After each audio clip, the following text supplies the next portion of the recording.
La industrialización hizo rica a Inglaterra, pero la puso enferma. Por la ciudad cada vez más extensa corría un fantasma: la enfermedad. Hace 200 años, la enfermedad era tan misteriosa y terrorífica como lo había sido hace 2000 años. La gente no sabía de dónde venía la enfermedad, ni en la mayor parte de los casos cómo curarla.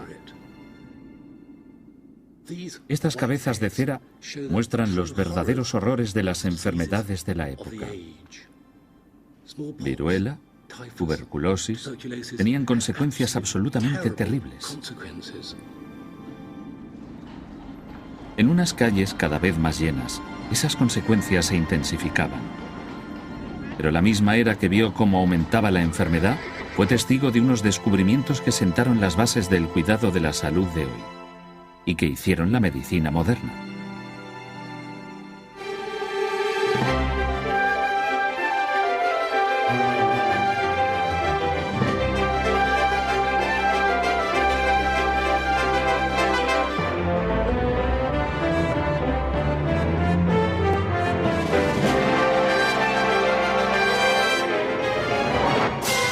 ¿Qué hizo la revolución industrial por nosotros?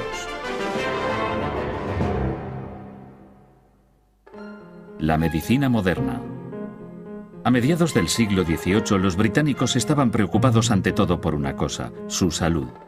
Tenían un buen motivo. La media de vida era de 36 años. La gente solía automedicarse con tratamientos basados en poco más que superstición, magia y rumores. Había médicos con experiencia, pero sin un método adecuado para diagnosticar y curar la enfermedad. Las probabilidades de sobrevivir eran limitadas. El tratamiento médico más común era el sangrado. Se creía que esto devolvía el equilibrio al cuerpo y lo limpiaba de esas dolencias que la gente pensaba que se escondían en la sangre. Este tratamiento no solo era inútil, sino verdaderamente peligroso. La mayoría de la gente necesita toda la sangre que pueda tener, pero con una práctica médica basada en 200 años de malentendidos, no resulta sorprendente que cualquiera creyera que pudiera llegar una teoría para prolongar la vida o evitar la enfermedad.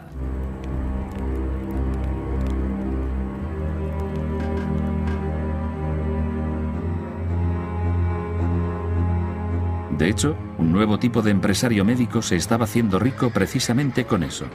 Colocaban sus mercancías en las concurridas calles de las ciudades de Inglaterra. Buenas tardes, señor. Bienvenido. Belno es un jarabe vegetal hecho en casa. Lo hacemos nosotros mismos en Cornualles. Es maravilloso. Este cataplasma cura todos los males. Se les conocía como quacks, matasanos. Entre los más famosos de Londres estaban John Bull y Joshua Ward. Estas píldoras y pociones podían ser muy raras, desde luego. John Bull vendía este extraño medicamento hecho con cochinilla, nuez moscada y azúcar. Estas cosas servían para curar el cáncer. Inútiles, por supuesto, pero inofensivas. Otros medicamentos no eran inofensivos. Estos colegas quacks querían darle un toque a su medicamento para hacerlo más atractivo al público y le ponían cosas terriblemente peligrosas, arsénico y mercurio, y Joshua Ward llegó a vender esas cosas al rey y la reina. Asombroso. Te podían dejar ciego, paralítico, incluso matarte. La gente empezaba estas pseudocuras con ignorancia y esperanza. La medicina tenía que cambiar y la revolución industrial la cambiaría con nuevos conocimientos, con nuevas ideas radicales y con experimentos científicos. Pero el proceso empezó en lo profundo de Shropshire, donde un médico extraordinario comenzó a convertir la medicina popular en una ciencia moderna. La historia empieza con un hombre que padece hidropesía, una grave enfermedad del corazón que hace que el cuerpo se hinche de una forma grotesca, como un globo. Ese tipo tenía un grave problema. Se iba a morir y moriría pronto, de la forma más dolorosa. Y entonces vino un gitano y le preparó un té de hierbas, una infusión. Y este extraño remedio popular en realidad empezó a funcionar. Parece que el gitano había tenido éxito donde los médicos habían fracasado. William Withering, un médico con una mente muy racional, oyó hablar de esto, le intrigó y quiso saber más. Withering rastreó el campo y al final obtuvo la lista de ingredientes de la misteriosa poción. La lista se perdió para la historia, pero para Withering solamente uno de los 20 componentes tenía sentido. Digitalis, una planta mortalmente venenosa que Withering solo conocía como algo que provocaba vómitos y alucinaciones. Gracias por venir. Dígame, ¿qué estaba en juego? ¿Qué es lo que esperaba conseguir Withering con su observación de las Digitalis? Bueno, era una observación muy importante. Esto es realmente el principio de la medicina científica moderna, Digitalis. Se habían usado durante siglos, pero no para esto. Bueno, el remedio del gitano aparentemente funciona. ¿Cuál es el problema? Bueno, era totalmente incontrolado, y solo el haber observado casualmente que se usaba mezclada con otras hierbas en esta vieja receta familiar no era realmente suficiente para el científico de Withering. Él realmente tenía que saber sencillamente cómo esta sustancia, fuera la que fuera, podía ser utilizada para su efecto óptimo. Withering se puso a trabajar. Descubrió que las hojas grandes eran las partes más efectivas porque contenían la mayor concentración del elemento activo. Pero las Digitalis son venenosas, potencialmente mortíferas, así que la dosis era crucial. Withering no dejó nada al azar. Le llevó 10 años perfeccionar su estudio. Era un científico meticuloso. Sí. Observaba, experimentaba, registraba y por fin llegó a estas conclusiones. Y estas conclusiones todavía se consideran buenas hoy. Withering había conseguido un primer triunfo. Había demostrado que explorando una enfermedad y midiendo con precisión la dosis de las drogas usadas para controlarla, podía ser curada potencialmente. Pero las causas de la enfermedad seguían siendo muy misteriosas. ¿Por qué ocurría, por ejemplo, que cuanta más gente había en un sitio, más se ponían enfermos? Esta es la cárcel de Newgate, en Londres. Estar encerrado aquí era muy mal asunto. El lugar era asqueroso y lleno a reventar. La enfermedad estaba absolutamente en todas partes. De hecho, los presos a menudo morían de dolencias horrorosas antes de que el verdugo pudiera ponerles las manos encima. En octubre de 1790 hubo un brote de tifus, conocido en la época como fiebre de la cárcel. Fue tan malo que no solo se morían los presos, sino también los miembros del personal. Había que hacer algo muy sencillo. El director de la cárcel se fijó en Stephen Hales, un vicario rural conocido por ser la primera persona que midió la presión sanguínea. Hales, como muchos en la época, creía que la enfermedad era causada por el aire nocivo. Si pudiera inventar una forma de conseguir aire fresco en Newgate, entonces la fiebre de la cárcel podría llegar a ser cosa del pasado. Resultó que su aparato funcionaba, pero no por los motivos que él creía. Aquí está, el ventilador de Hales, un ingenioso surtido de pulmones diseñados para respirar por la prisión. El proceso empieza aquí, en el tejado de la prisión. La energía generada por estas aspas de molino giratorias se transfiere a este pistón, el eje del cual baja directamente por aquí al interior del edificio. Así, solo con girar estas aspas se bombeaba aire, rico en oxígeno, al interior de Newgate.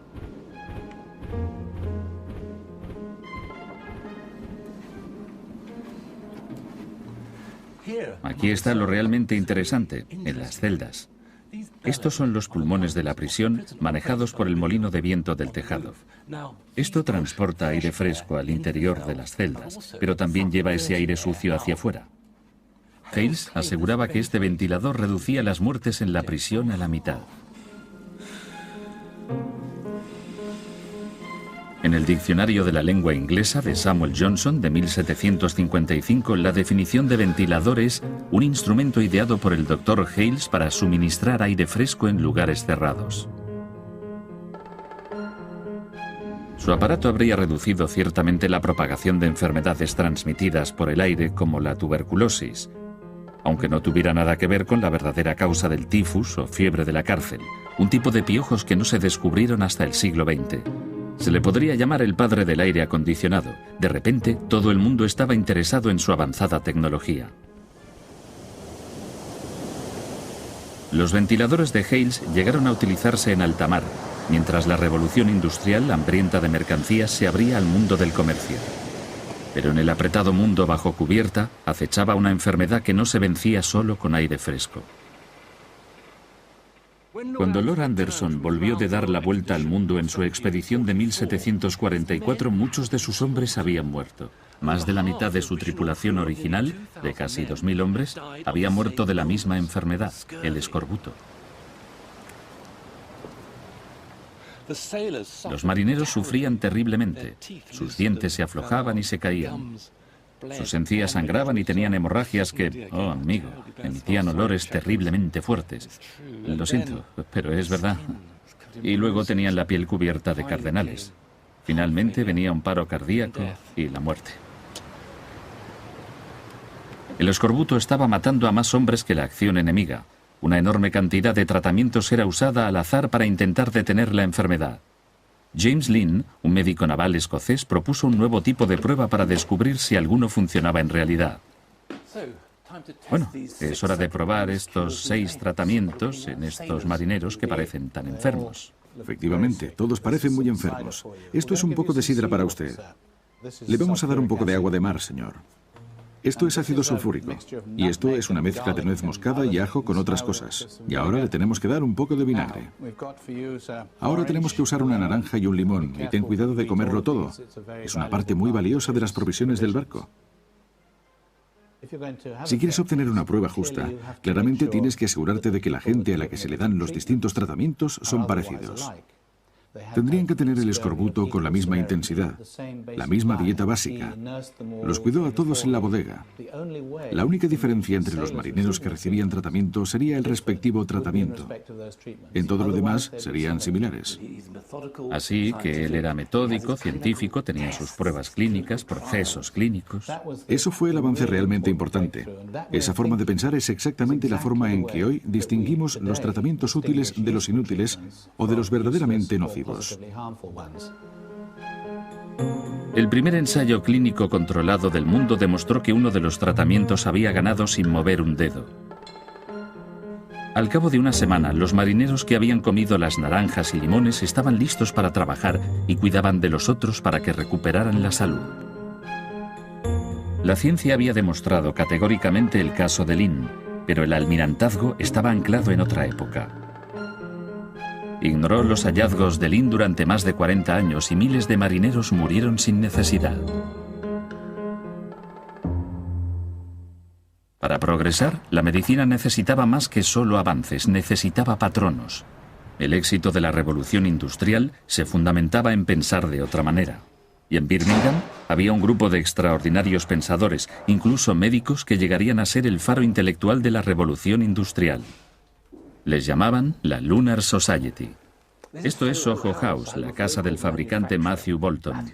Invitaba a sus amigos a veladas amenas, pero esas veladas no eran solamente veladas de placer, sino un intento muy serio. Cuando se acababa la comida, los colegas se sentaban alrededor de una mesa para discutir sobre las maneras de cambiar el mundo. Y los temas que trataban eran muchos, evidentemente. Hablaban sobre industria, comercio, políticas radicales, las artes y, por supuesto, la ciencia. Alrededor de la mesa había hombres como Josiah Wedgwood, que había revolucionado la fabricación moderna, James Watt, el visionario de la máquina de vapor, y Erasmus Darwin, el médico que tuvo los principios de la teoría de la evolución a su alcance años antes que su nieto, un tal Charles. Pero era Joseph Priestley quien estaba preparado para dar el próximo gran salto en medicina. Joseph Priestley se sentaba aquí. Era un tipo fascinante. Tenía una mente inquisitiva y radical y estaba intrigado por las ideas emergentes de la medicina moderna. Priestley concentraba su búsqueda de la salud en la base de la vida, el aire. A Priestley le habían regalado esto. Es una enorme lente que cuando la pones contra la luz del sol, calienta cosas hasta una temperatura increíble. Aparentemente había pertenecido al gran duque de Cosimo de la Toscana, que lo había usado para torturar a sus súbditos por diversión, pero Priestley pensaba en un uso mucho mejor para esto. Así que Priestley usaba esta lente masiva para calentar esta sustancia. Pero ¿cuál era su gran idea? ¿Qué ocurría en realidad? Bueno, esto es lo que Priestley llamaría la cal roja de mercurio. Esto de aquí. Y descubrió que cuando lo calentaba con esta gran lente, en realidad se desprendía un extraño gas. ¿Un gas que llegaba hasta aquí? Sí, exacto. Y a través de estos maravillosos tubos. Luego va pasando por aquí y sale al final. Una vez lo tuvo metido en la cisterna, entonces podría jugar. Y vaya si jugó. Observó enseguida que este gas, a diferencia de todos los demás, tenía propiedades que daban vida. Parecía que alimentaba una llama haciéndola chispear y quemar con gran intensidad. Mire esto, ¿no es maravilloso? Es como un pequeño soplete. Priestley quería conocer el efecto de su nuevo gas en el cuerpo, pero ¿con qué o con quién experimentar? Su amigo y compañero, el químico Humphrey Davy, casi llegó a matarse al inhalar una gran dosis del altamente tóxico monóxido de carbono. Así que Priestley usó ratones. En un experimento anterior con otro gas, el ratón había expirado en 3 segundos, pero esta vez los ratones no solo sobrevivieron, sino que crecieron muy bien. Desde luego, tenía que probar este gas por sí mismo. Priestley respiró el nuevo gas y lo encontró muy placentero. Escribió: «He descubierto un aire 5 o 6 veces mejor que el aire normal. Con el tiempo, este aire puro podría convertirse en un artículo de lujo moderno». Priestley llamó a este aire flogisticado, pero no era un lujo moderno. Por primera vez en la historia había aislado la materia misma de la vida. Más adelante, en el siglo XVIII, a este aire se le dio su nombre actual, oxígeno. Priestley llegó a aislar dióxido de carbono. Gracias a su trabajo quedó establecido lo fundamentales que estos gases eran para la vida y la salud. Experimentos posteriores llevados a cabo por otros llevaron al descubrimiento del óxido nitroso, el gas de la risa, que se convirtió en el primer anestésico. La ciencia médica avanzaba a pasos agigantados, pero no podía con la más temida de todas las enfermedades. El monstruo manchado, como se le llamaba, era una enfermedad terriblemente mortífera. A diferencia de muchas enfermedades que parecían cebarse en los pobres o los desnutridos, la viruela no respetaba ni edad, ni clase, ni nivel social. Era la gran niveladora. En los años 1790, un culto médico rural, el doctor Edward Jenner, empezó a encajar partes de los indicios en la lucha contra la viruela. Su primera pista, basada en su extenso estudio personal, fue que no era una leyenda urbana que las ordeñadoras fueran realmente muy guapas, principalmente porque nunca cogían la viruela que desfiguraba. Parecían estar inmunizadas. Jenner estaba desconcertado. ¿Por qué iba la viruela, aparentemente una asesina que no hacía discriminación entre jóvenes y viejos, ricos y pobres, evitar a las ordeñadoras? La segunda pista de Jenner vino de Turquía, donde la esposa del embajador británico, Lady Mary Wortley Montague, hizo una crónica sobre las mujeres turcas que organizaban meriendas de viruela. Les daban a sus hijos una dosis diminuta de la temida enfermedad. Ellas habían descubierto que esto las protegía de cogerla totalmente. Los niños turcos eran inmunes, exactamente igual que las chicas inglesas que ordeñaban vacas, excepto que ellas no habían estado en meriendas de viruela. Armado con estas dos pistas, Jenner fue a la granja. Lo que descubrió fue que algunas ordeñadoras sí habían tenido una dosis de enfermedad. Aunque era inofensiva para los humanos, las vacas sufrían su propia enfermedad, que provocaba unas pústulas bastante alarmantes. Se llamaba viruela bovina. Observó cómo las pústulas de la vaca pasaban a las manos de las ordeñadoras. Estaban cogiendo la viruela bovina. Jenner dio un gran paso en un sentido. ¿Podría ser esto lo que hacía a las ordeñadoras inmunes a la viruela? Decidió experimentar.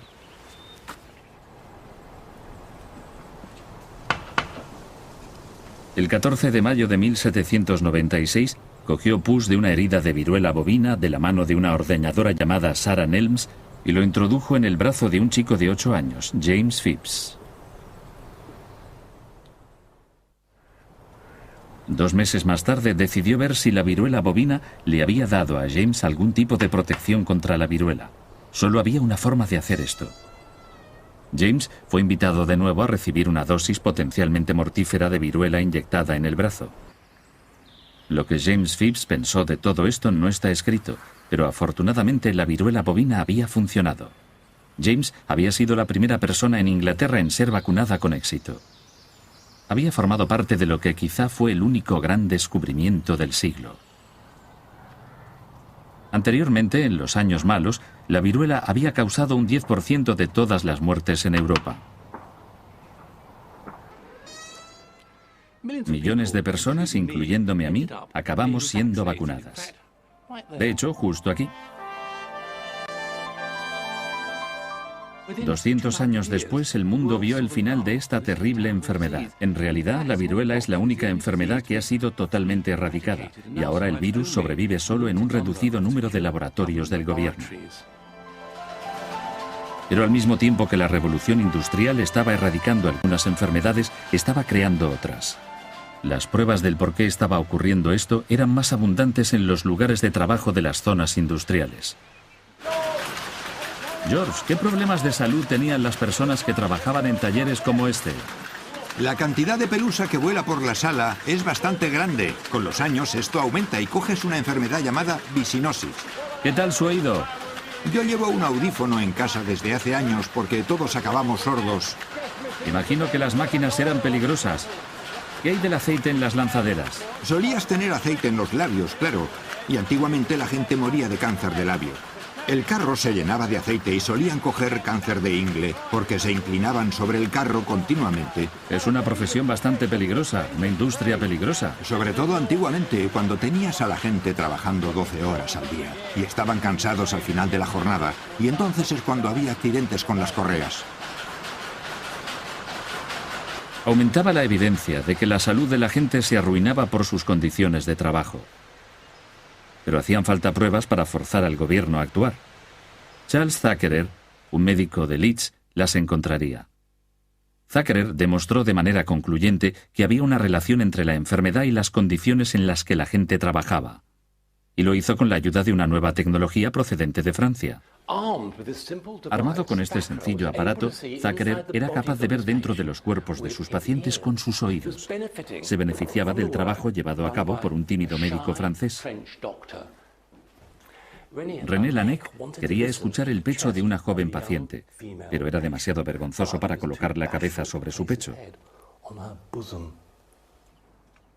Laennec salió a dar un paseo y encontró una solución a su problema.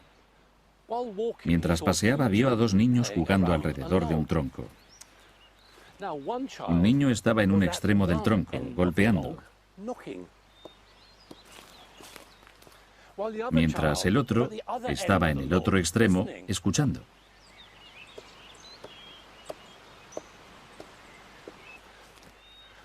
Laennec observó que el sonido viajaba a través del tronco con gran claridad, incluso se amplificaba. Se dio cuenta de que había encontrado algo.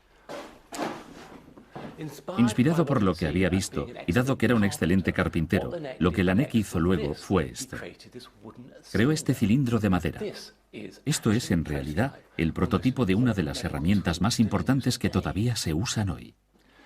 Podía colocar un extremo de su nuevo instrumento en el pecho del paciente y el otro en su oído. Podía escuchar y oír cómo la enfermedad congestiona y obstruye el cuerpo humano.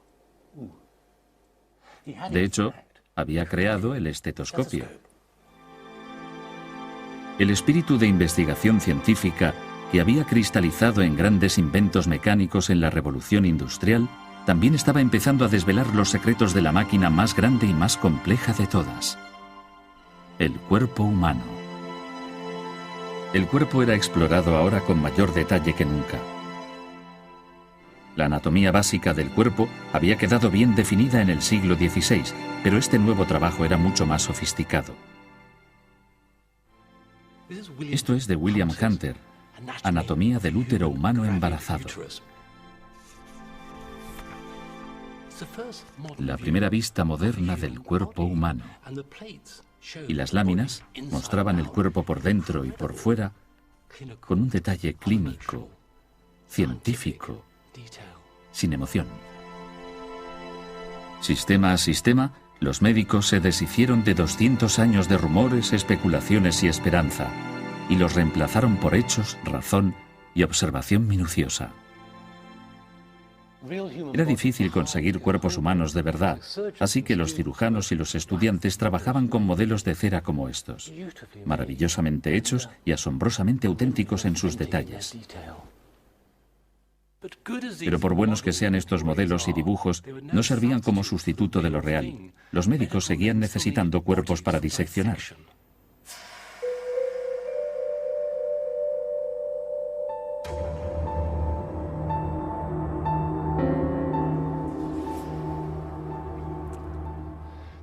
La única fuente legal de cuerpos para diseccionar era el cadalso, los cuerpos de los asesinos ejecutados. Pero esto no suministraba suficiente material. Mucha demanda y poca oferta significaba que los cuerpos muertos se convirtieran en una mercancía muy valiosa. Un cuerpo fresco de buen tamaño se podía llegar a vender por 16 guineas a principios del siglo XIX. Los niños se vendían por pulgadas. Y el robo de tumbas ni siquiera era estrictamente un crimen, porque nadie era propietario de los cuerpos de los muertos. Pero todo el asunto del robo de cuerpos estaba lleno de ambigüedad y de distintos criterios, como fue el caso de Sir Ashley Paston Cooper. Sir Ashley Paston Cooper fue un médico eminente y cirujano del rey Jorge III. A estos médicos no les importaba emplear a ladrones de cuerpos para adquirir material para disección. Pero había algo más que un poco de hipocresía en la conducta de Sir Ashley. Hay una evidencia en esta segura cripta de que él deseaba firmemente que su cuerpo no sufriera el destino que él había infligido a los cuerpos de tanta gente. Ordenó que cuando muriera sus restos debían ser fortificados en este macizo sarcófago de piedra. Estaba determinado a que su tumba fuera inaccesible para los ladrones de cuerpos. Las precauciones de Sir Ashley reflejan el pensamiento popular de la época. La gente estaba furiosa con el extendido robo de tumbas. El periódico The Times incluso pidió que robar tumbas se considerara un delito capital. En el otro bando, la profesión médica estaba también en pie de guerra. El progreso médico, decían ellos, venía de una comprensión de la anatomía derivada de la disección de un vasto número de cuerpos. Este suministro de cuerpos estaba a punto de agotarse. El progreso médico, decían los doctores, se detendría. Entonces intervino el gobierno. Y se puso de parte de la ciencia. El Acta de Anatomía de 1832 ordenó que el cuerpo de cualquiera que muriera en la pobreza fuera entregado a los anatomistas. En los 100 años posteriores, los cuerpos de casi 60.000 personas fueron diseccionados solo en Londres. Es escandaloso, pero el Acta de Anatomía hizo posible que por fin la medicina enseñara y avanzara de forma coherente, seria y verdaderamente científica. Durante 200 años, nuestro entendimiento del cuerpo humano había estado virtualmente estancado, pero finalmente la investigación dio paso al método científico. Y a principios del siglo XIX, los médicos eran capaces de diagnosticar, prevenir y curar enfermedades, algo que hubiera sido imposible imaginar solo 100 años antes. Mientras la revolución industrial transformaba Inglaterra, sus efectos quedaban físicamente grabados sobre el paisaje. Los logros de ingenieros e industriales eran más visibles, pero los de los médicos pioneros no fueron menos importantes. Había una nueva percepción del lugar de la medicina en la sociedad. Todavía quedaba muchísimo por aprender, pero fue durante la revolución industrial cuando se sentaron las bases de la medicina moderna. Podéis conseguir gratis un cartel con un mapa de los lugares y acontecimientos de la revolución industrial. Para más información podéis contactar con Open University llamando al 0870-900-0352 o visitando la página web www.bbc.co.uk/history. La próxima semana, maquinaria de guerra.